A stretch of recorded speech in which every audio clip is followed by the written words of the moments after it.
오늘 무엇을 자랑하는가가 곧 나입니다 라는 제목을 가지고 야고보서 1장 9절로 11절 말씀 함께 나누겠습니다. 야고보서 1장 9절로 11절 말씀 한 절씩 교독하고 11절 같이 읽겠습니다. 9절 제가 먼저 읽겠습니다. 낮은 형제는 자기의 높음을 자랑하고 부한 자는 자기의 낮아짐을 자랑할지니 이는 그가 풀의 꽃과 같이 지나감이라. 함께 읽습니다. 해가 돋고 뜨거운 바람이 불어 풀을 말리면 꽃이 떨어져 그 모양의 아름다움이 없어지나니 부한 자도 그 행하는 일에 이와 같이 쇠잔하리라. 아멘. 최근에 이제 제 첫째 아들이 베트남에서 한 10여일 들어왔습니다. 저희 아내도 잠깐 방문을 했었고 이제 아이를 데리고 여기저기 좀 돌아다닐 기회가 있었습니다. 목사님들 함께하는 세미나에도 같이 참여했습니다. 근데 이제 사람이 모이고 제 아들이 같이 가니까 자랑을 하게 되더라고요. 제가 아들 자랑을. 그렇게 막 그렇습니다. 어쨌든 자랑을 많이 했어요. 사랑하니까 자랑하는 거죠. 근데 어떤 그 듣고 있던 목사님이 그런 말 하시더라고요. 자식 자랑하고 손주 자랑할 때는 돈 내고 하는 거라고. 그만하란 얘기죠. 그만하란 얘기였습니다. 이게 뭔가 사랑하면 자랑하고 싶고요. 이렇게 뭔가 드러내고 싶으면 자랑하기 마련입니다. 신앙생활도 좀 비슷합니다. 내가 신앙생활 잘하고 있나? 이거 점검하려면 내가 요즘 뭐 자랑하고 있는지 여러분 보시면 돼요.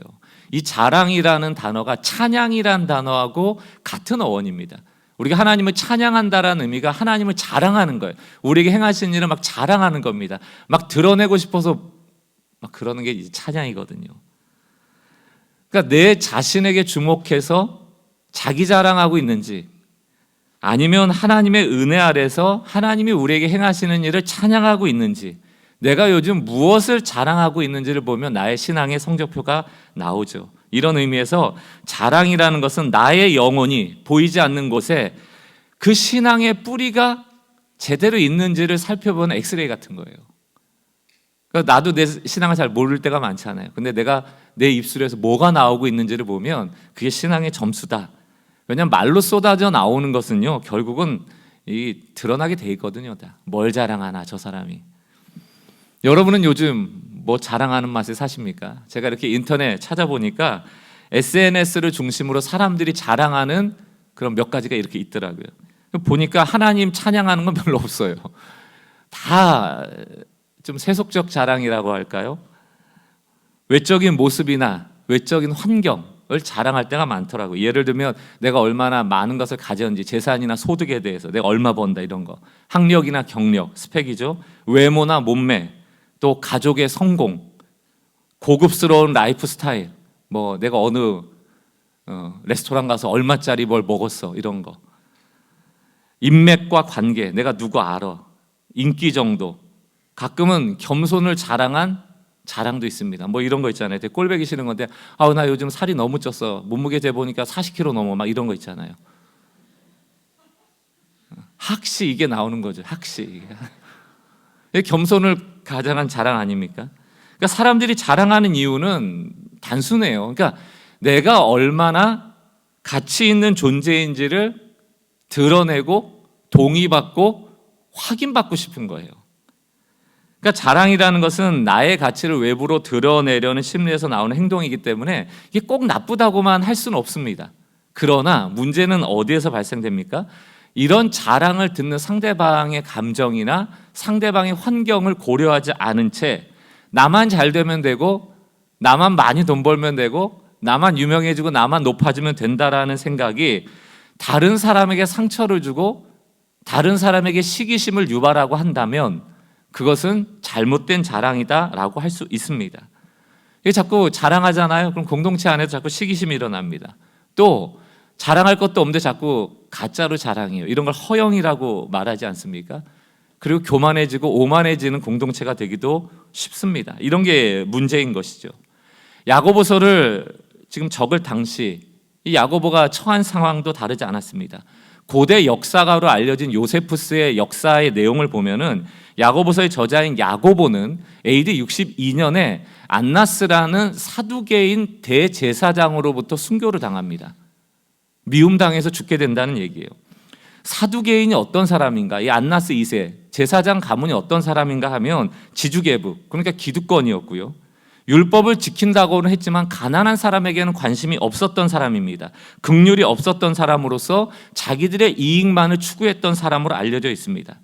그럴 만도 한 게 제사장 가문이니까 늘 유대인으로서 혈통 자랑이 있겠죠. 성전을 운영하면서 온갖 혜택을 다 누렸기 때문에 자기가 가진 경제 자랑했겠죠. 돈 자랑했겠죠. 로마하고 결탁하고 있었으니까 인맥 자랑했겠죠. 권력 자랑했겠죠. 자랑할 게 이렇게 많으니 그들에게는 이 땅이 천국과 같은 것 아닙니까? 그래서 이들은 부활을 믿지 않아요. 천국을 믿지 않습니다. 그냥 이 땅이 천국 같은데 뭐 여기서 누리고 이만한 것이 천국이 이만할까요? 라고 물을 수 있는 것이 사두개인 아니겠습니까? 그러니 야고보와 같은 유대인으로서 그리스도인이었던 그런 참 열심이고 헌신으로 하나님을 바라봤던 사람들, 예수의 고난의 십자가를 전했던 사람들, 남을 잘되게 하는 메시지를 전했던 이 야고보를 사두개인들 입장에서는 얼마나 못마땅해 했고 불만스러워 했는지는 우리가 불보듯 뻔한 일이라고 할 수 있죠. 그래서 야고보도 순교를 당하고요.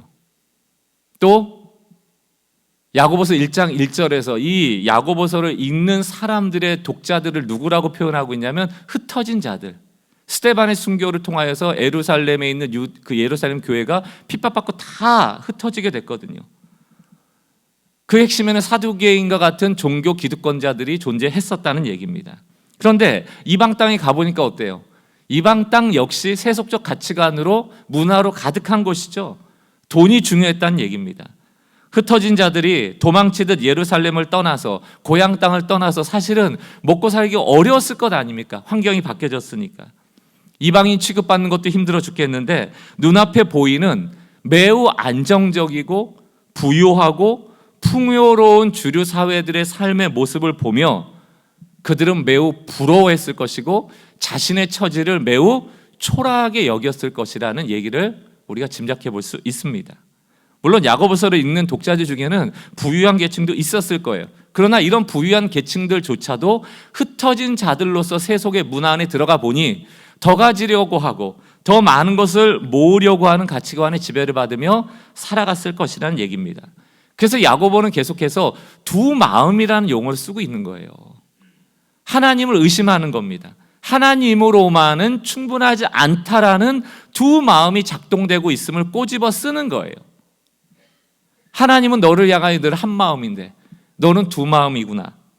그 두 마음의 핵심이 뭡니까? 하나님과 재물을 겸하여 섬기는 것이죠.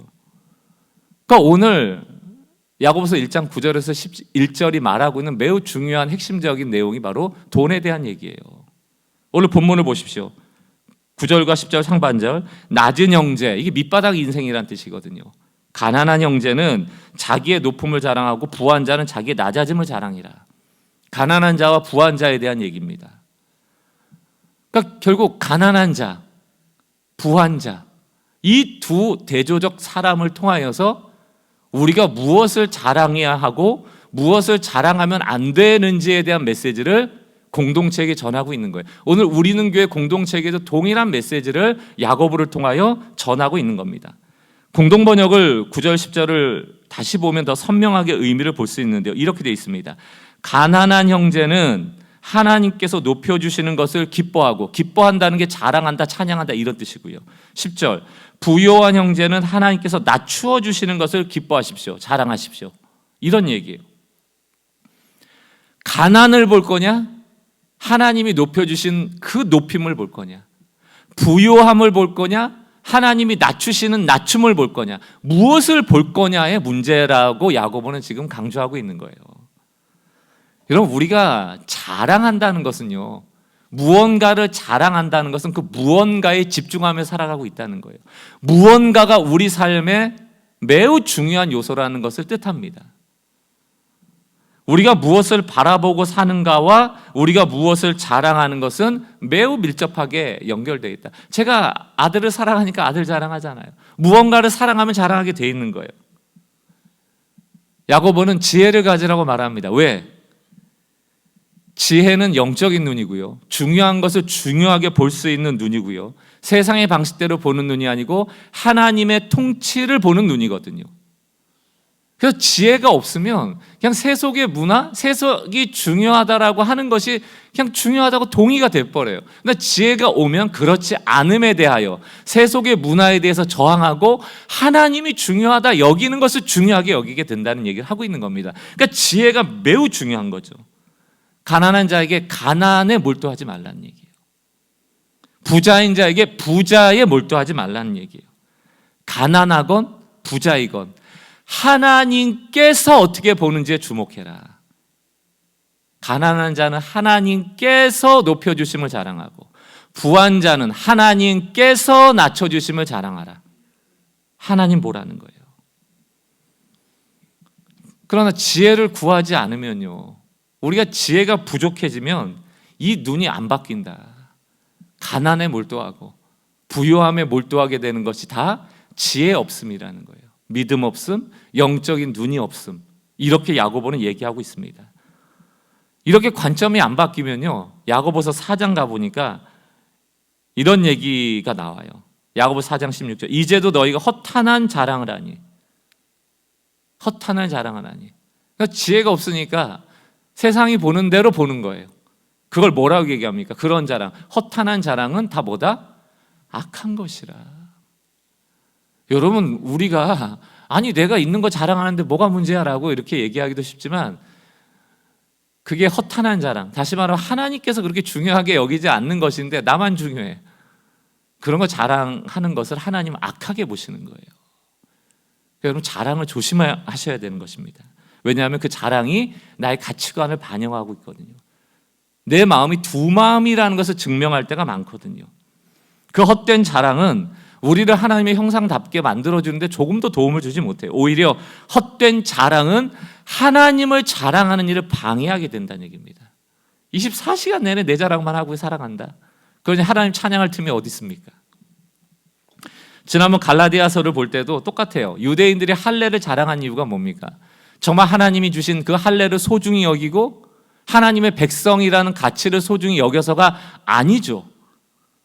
갈라디아서 6장 13절 14절을 보십시오. 할례를 받은 그들이라도 스스로 율법은 지키지 않고, 율법 지키기 귀찮은 거예요. 싫은 거예요.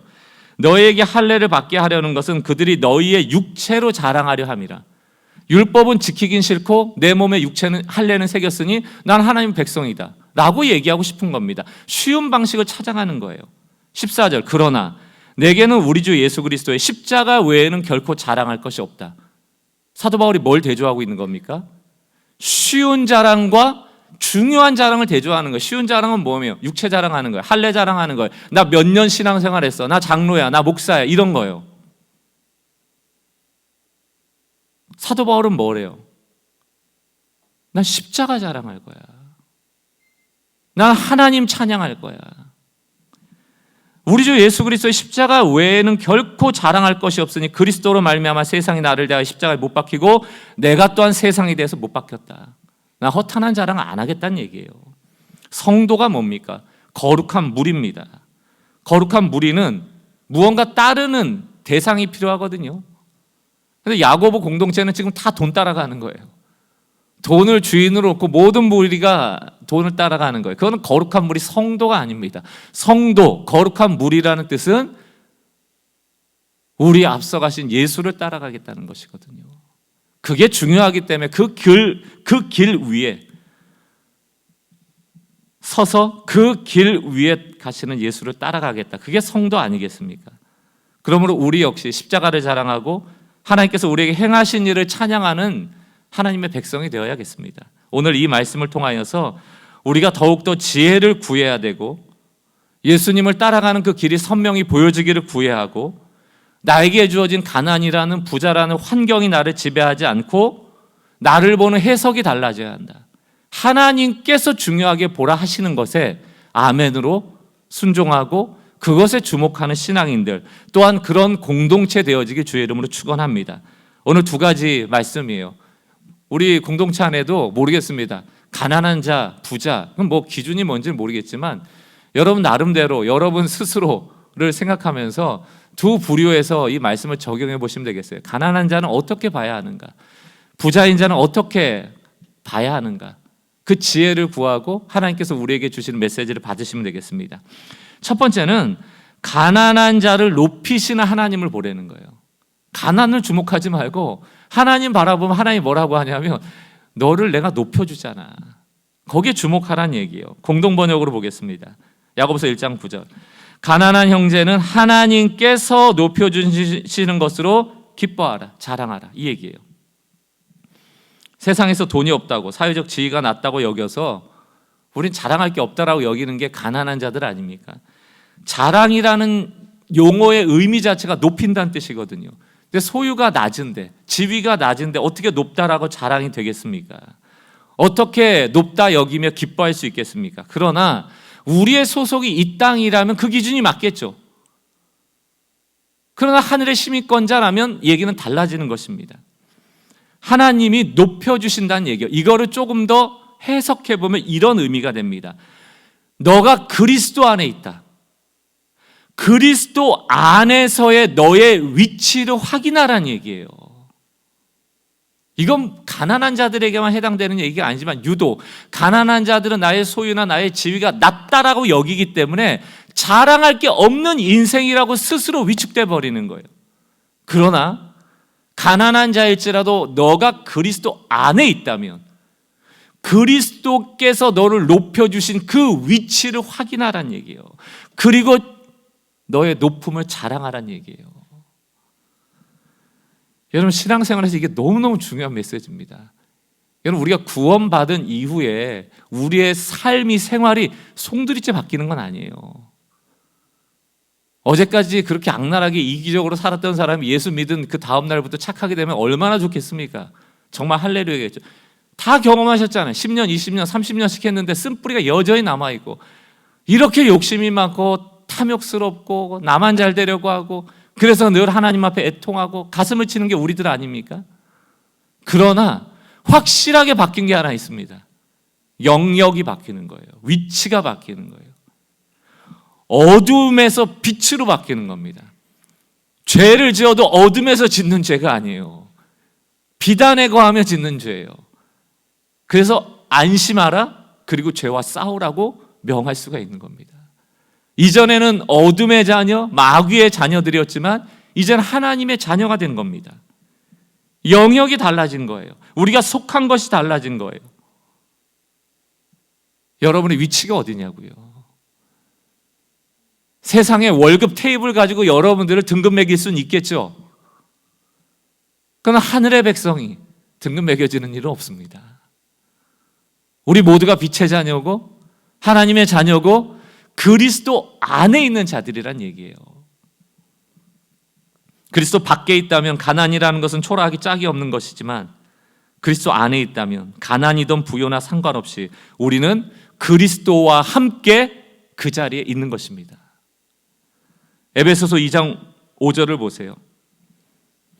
범죄로 죽은 우리를 그리스도와 함께 살려주셨습니다. 여러분은 은혜로 구원을 얻었습니다. 6절, 하나님께서 그리스도 예수 안에서 우리를 그분과 함께 살리시고 하늘에 함께 하셨다. 여러분 위치가 어디냐고요? 세상이 여러분들에게 매겨준 위치에 함몰돼 버리면 우리에게 찾아오는 건 낙심이에요. 그러나 주님이 우리를 높여주신 위치를 안다면 우리는 하나님께서 우리를 높여주심을 알고 우리를 자랑할 수 있다. 그 자랑은 정확히 누구 자랑입니까? 내 자랑이 아니고 우리에게 놀라운 일을 행하신 하나님을 자랑하는 일이죠. 그게 찬양이에요. 갈라디아서 4장 6절도 볼까요? 너희가 아들임으로 하나님이 그 아들의 영을 우리 마음 가운데 보내사 그 전능자를 뭐라고 부른다고요? 아빠 아버지인데 하나님이 아빠예요. 왜 초라하냐고요? 왜 비천히 여기냐고요? 왜 낮다 여기냐고요? 7절, 그러므로 내가 이후로는 종이 아니요 아들이니 아들이면 하나님 아버지로 말미암아 유업받을 상속자라는 얘기입니다. 우린 초라하지 않아요. 예수 안에 있으므로 우리의 위치가 바뀌고 우리는 높아진 자리를 자랑할 수 있어야 합니다. 이 높아진 위치를 주신 하나님의 은혜, 그리스도의 십자가와 부활, 그리고 우리가 가질 유업, 상속자라는 신분, 그것이 우리의 자랑이 되어야 될 줄로 믿습니다. 그러나 우리는 자꾸 우리의 형편에 주목해요. 왜 하나님의 자녀라고 하는데 이렇게 가난하지? 다시 가난에 주목하기 시작합니다. 물질에 주목하기 시작합니다. 그것은 의심이죠. 결국 하나님은 나쁜 하나님이 되는 거예요. 왜 나한테 이러실까? 나의 구원에 대해서 의심하게 되고 결코 우리의 신앙은 자라날 수 없다. 이런 질문하는 많은 성도들을 향해 야고보는 다시금 권면하죠. 우리는 교회 성도들에게도 마찬가지입니다. 왜 하나님의 자녀인데 나는 가난할까? 가난에 다시금 주목한다면 무슨 기도를 해야 되는가? 부자 되게 해주세요 라는 기도도 필요하겠죠. 나에게 물질이 필요합니다. 물질을 달라는 기도도 우리 삶에 필요하다면 해야겠죠. 그러나 그 이전에 먼저 기도해야 될 것은 하나님 지혜를 주십시오. 지혜를 주십시오. 우리의 시선을, 우리의 안목을, 우리의 관점을 바꿔주십시오. 위로부터 오는 지혜만이 자랑의 대상을 바꿔볼 수 있도록 우리를 이끌어주고 우리를 하나님을 찬양하고 기뻐할 수 있도록 변화시켜줍니다. 지혜예요. 밖에 플랜카드 써놨잖아요. 지혜를 구하는 공동체. 왜냐하면 오늘 이 말씀이 개인에게만 해당되는 게 아니기 때문에 그렇습니다. 여러분 한 사람 한 사람이 가난해 있을 때 오히려 지혜를, 위로부터 오는 지혜로 말미암아 믿음의 눈이 떠지고 영적인 눈이 떠져서 괜찮아, 나는 그리스도와 함께 있는 자라는 진리 가운데 서는 것도 너무 중요하지만 이 메시지가 더 중요한 이유는 바로 공동체에게 유익이 되기 때문이에요. 야고보가 지금 우려하는 게 뭡니까? 흩어진 교회에 헛된 자랑이 너무 많은 거예요. 돈에 다 몰두해 있는 거예요. 나도 부자 되고 싶은데 나는 왜 가난하지?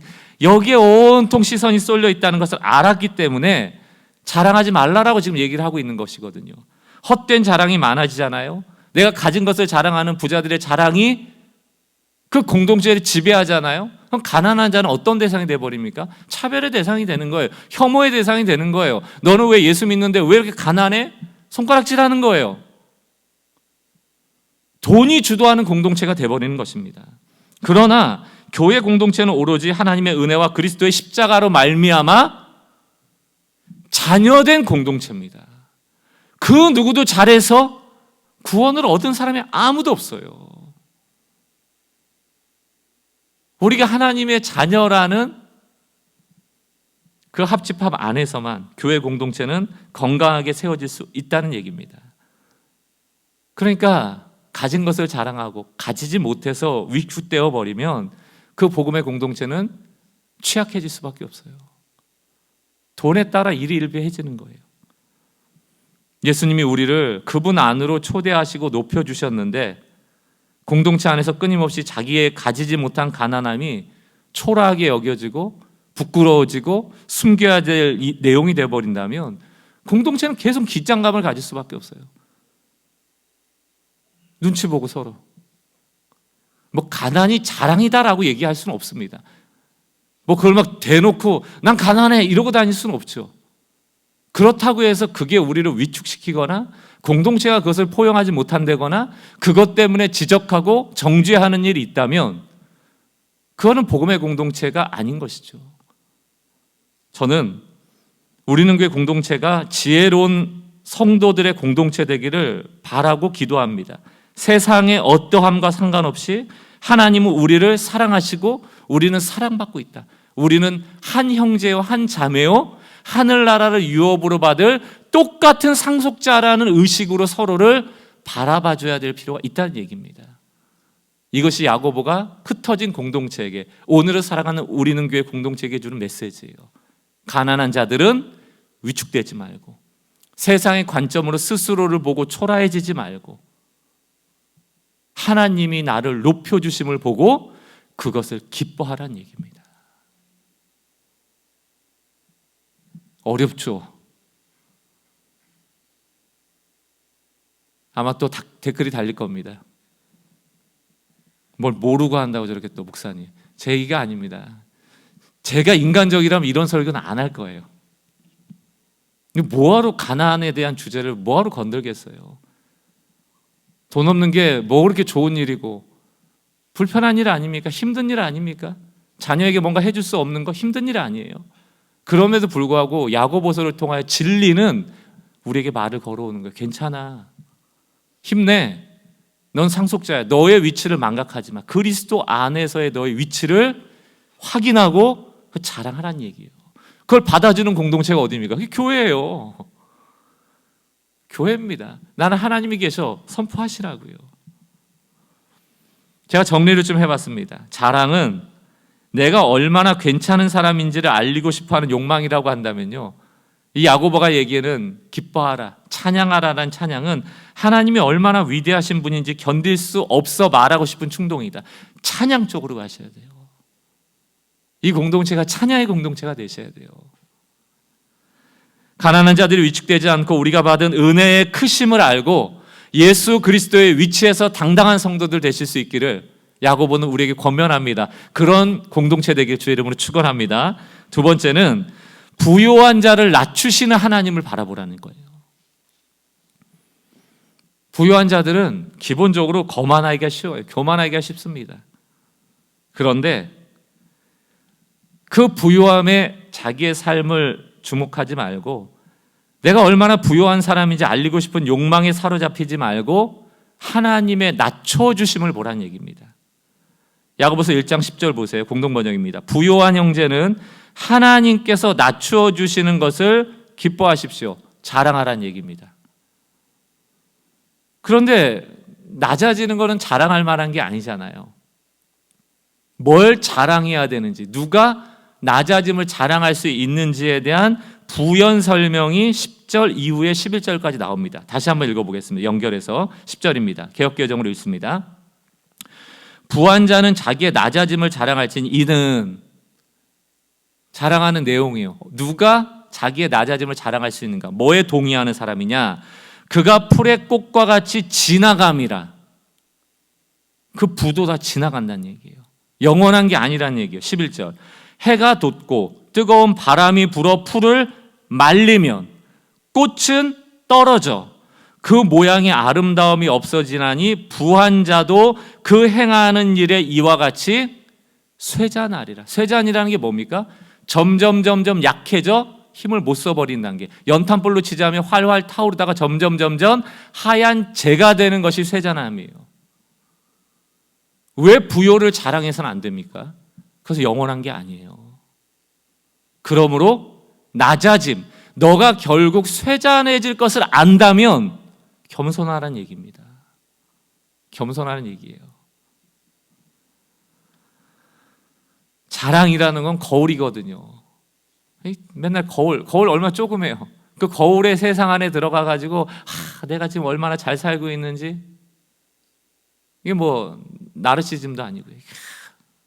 그 돈이 마치 나의 모든 행복을 보장해 줄 것 같이 영원할 것처럼 맨날 그 자랑의 거울 들고 사는 사람이 부자인 사람이라면, 찬양하고 하나님을 바라보는 사람은 거울을 가진 사람이 아니고 창을 가진 사람이라 보시면, 창문 밖으로 이렇게 보잖아요. 거울 안에 우리에게 준 은혜는 하나님이 우리에게 주신 은혜의 일부라는 걸 깨닫게 돼요. 너무너무 많은 은혜가 펼쳐져 있는데 우리는 그저 소유의 하나에 일희일비하고 그 하나에 목숨을 걸고 그 하나로 말미암아 하나님을 믿고 버리고 하는 일을 하고 있다는 얘기죠. 거울에 갇힌 인생들, 거울에 비추이는 작은 재물을 전부인 것처럼 여기며 살아가는 인생들, 우리에게 주어진 수많은 복과 은혜를 볼 줄 아는 게 지혜거든요. 저는 간절히 권면드립니다. 부요합니까? 그 손에 든 거울, 그거 알량한 자랑 그거 깨버리시고요. 하나님이 우리에게 얼마나 많은 일을 행하셨는지 그 크심을 볼 수 있는 창문을 달라고 기도하셔야 돼요. 그게 지혜입니다. 결국 없어질 들의 풀 같은 돈에 일희일비하지 않고 영원한 하나님을 볼 줄 아는 게 지혜입니다. 나의 작음을 알고 하나님의 크심을 아는 것, 그 사람이야말로 창문을 통하여 하나님이 내게 주신 은혜를 바라보니 내가 가진 소유라는 것은 일부에 불과하구나, 하나님의 크심을 자랑하는 거예요.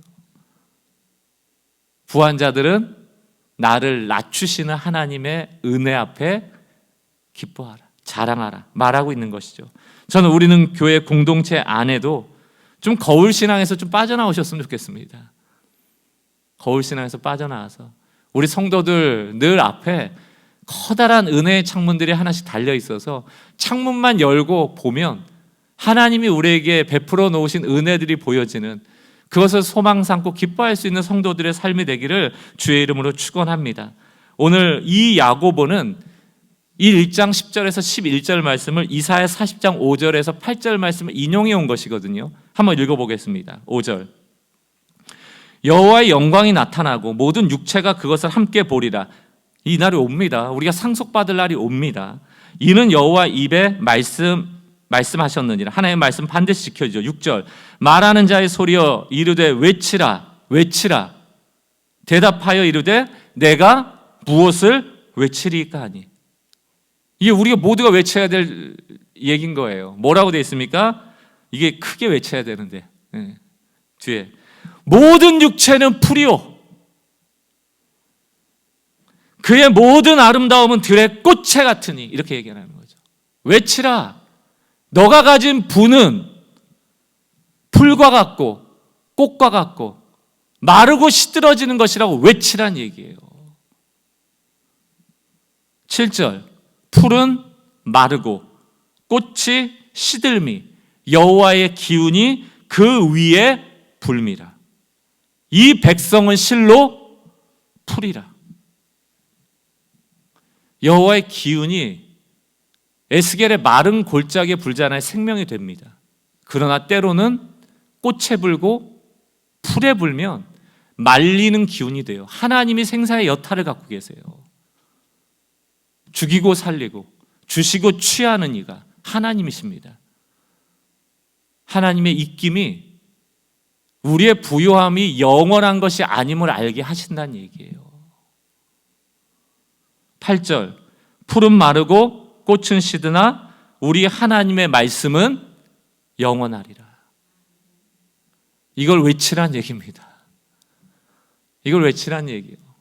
이게 진리다. 이걸 외치는 이가 어떻게 부요에 자랑하고 영원한 것처럼 붙잡고 일일비하겠습니까? 풀 같은 것이고 꽃 같은 것이라면 여호와의 기운이 그 위에 불면 풀은 마르고 꽃은 시든다. 그러나 하나님의 말씀은 영원하다. 영원한 것 잡으란 얘기예요. 그 영원한 약속이 뭡니까? 하늘의 시민권자고 우리는 결국 유한한 인간으로 죽을 거고 죽은 다음에 유업받을 자다. 그 유업 잡고 소망하며 살아가라는 얘기를 하고 있는 것입니다. 사라질 것을 붙드는 인생은 결국 그것들과 함께 사라질 겁니다. 그러나 영원한 것을 붙잡는 자는 영원히 주와 함께 살리라. 이것이 주님의 말씀인 것이죠. 두 마음을 갖는 것, 그것은 단지 우리 신앙의 우유부단함을 얘기하는 게 아니고요, 병입니다. 위험한 병이고요, 암과 같은 우리의 신앙을 빼앗는 매우 치명적인 병입니다. 그러므로 날마다 이 땅에 발을 딛고 사는 삶 속에서 가진 소유로 자신을 해석하고 가진 소유로 나를 바라보는 그 관점과 자꾸 하나님의 말씀이 바라보도록 하는 관점, 이 두 가지는 충돌할 텐데 몸부림치며 싸워야 돼요. 몸부림치며 싸워야 합니다.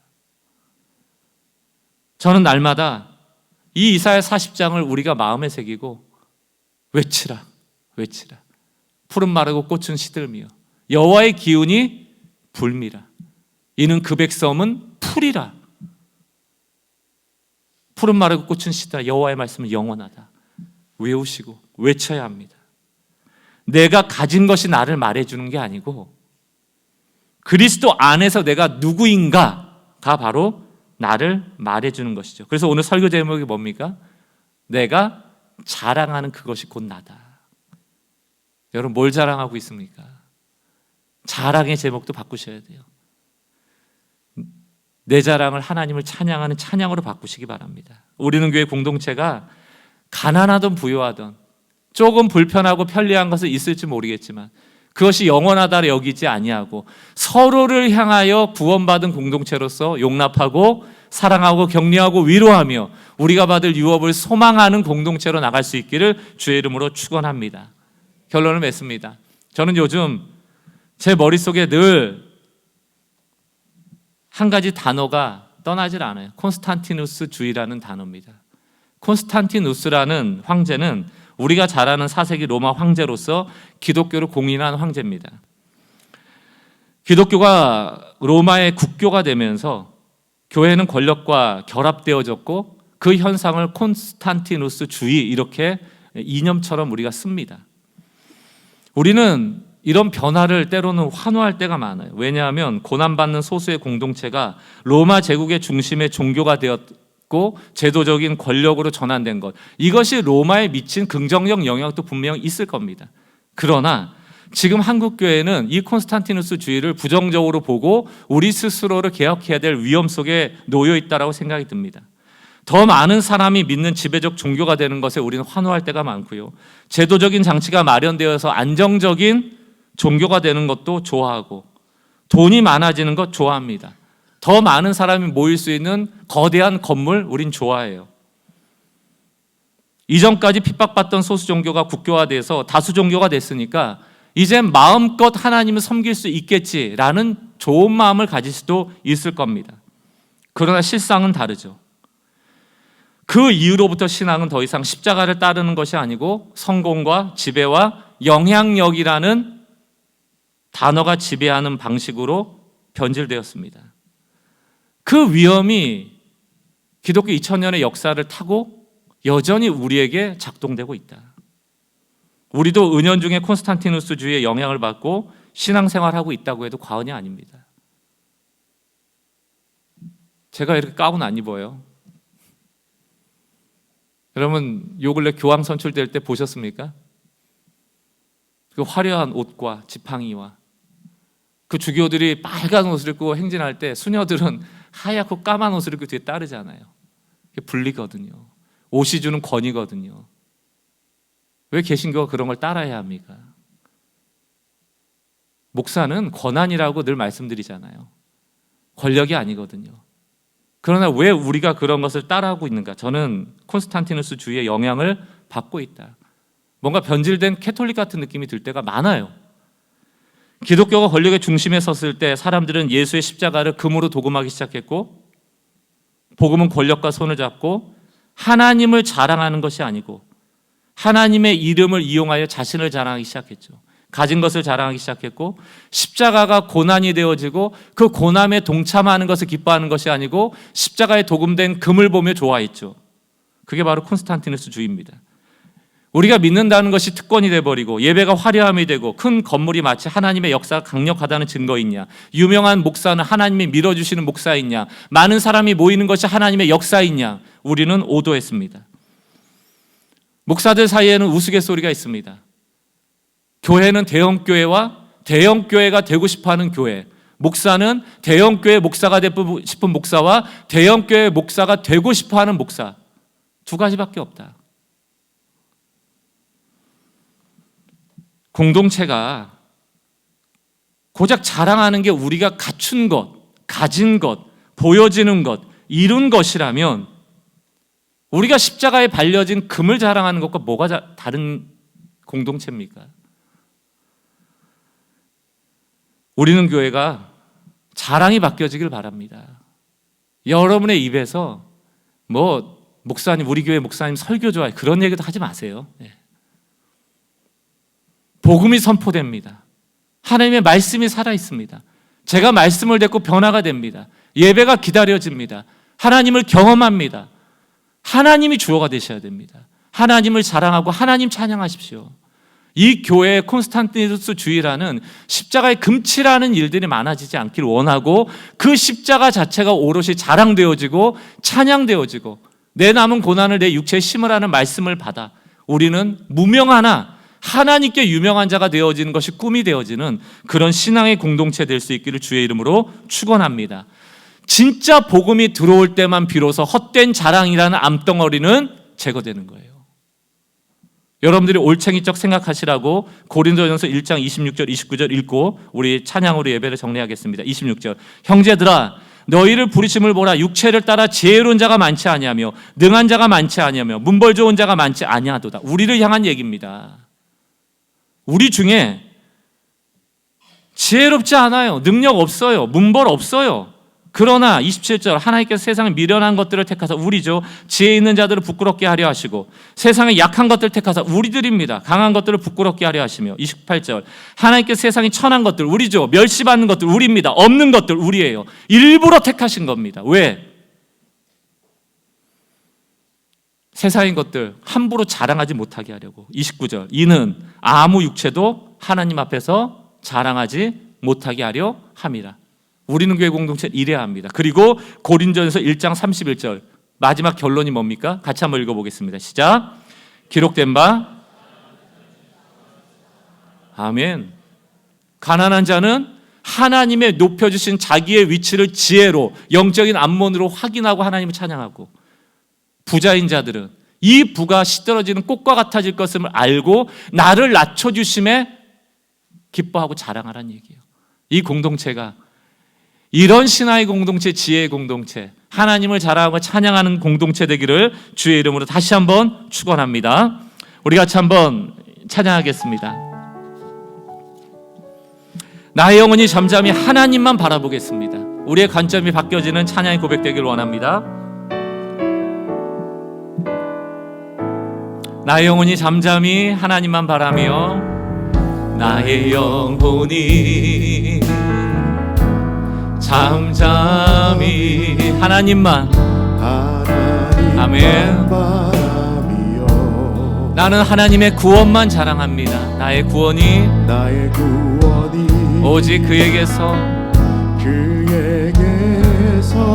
아멘. 나에게 나의 영혼아 잠잠히 하나님만 바라라. 나의 영혼아 어떤 상황에서도 잠잠히 하나님만 바라라. 우리는 소망을 자랑합니다. 나의 소망이 오직 저에게서 나를 보라. 아멘. 오직 주만이 나의 반석. 이것이 자랑되고 찬양되는 공동체 되기를 원합니다. 하나님 이 공동체는 오직 주만을 찬양합니다. 나의 산성 내가 요동치 아니하리. 2절입니다. 나의 영혼이 간절히 나의 영혼이 아멘 간절히 여호와를 갈망하며 나의 입술이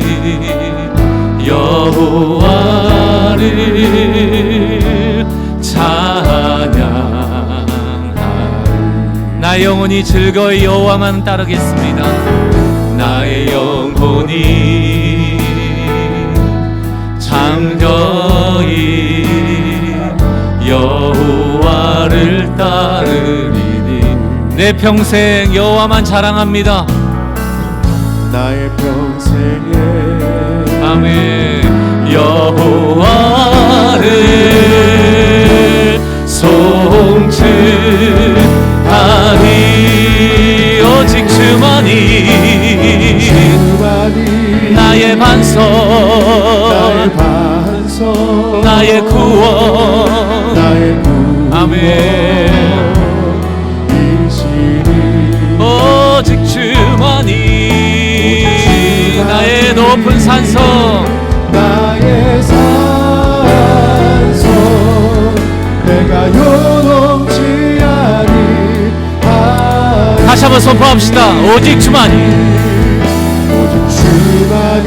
아멘. 나의 반석 나의 구원 내가 주님을 자랑합니다. 내가 주님을 기뻐합니다. 주님 찬양합니다. 주만이 아멘. 나의 산소 내가 요동치 않. 우리 한 마음으로 선포합시다. 예수로 충분하다. 예수로 충분하다. 예수로 충분하다. 예수로 충분하다. 나의 영혼아 잘 들으라. 너 예수로 충분하다. 다른 것 붙잡았던 너의 손을 거두어 예수의 옷자락만 붙잡아. 다시 한번 우리의 공동체의 고백을 올려드립니다. 예수로 충분하다. 예수로 충분하다. 아멘. 예수로 충분하다. 나의 영혼아 잘 들으라. 너 예수로 충분하다.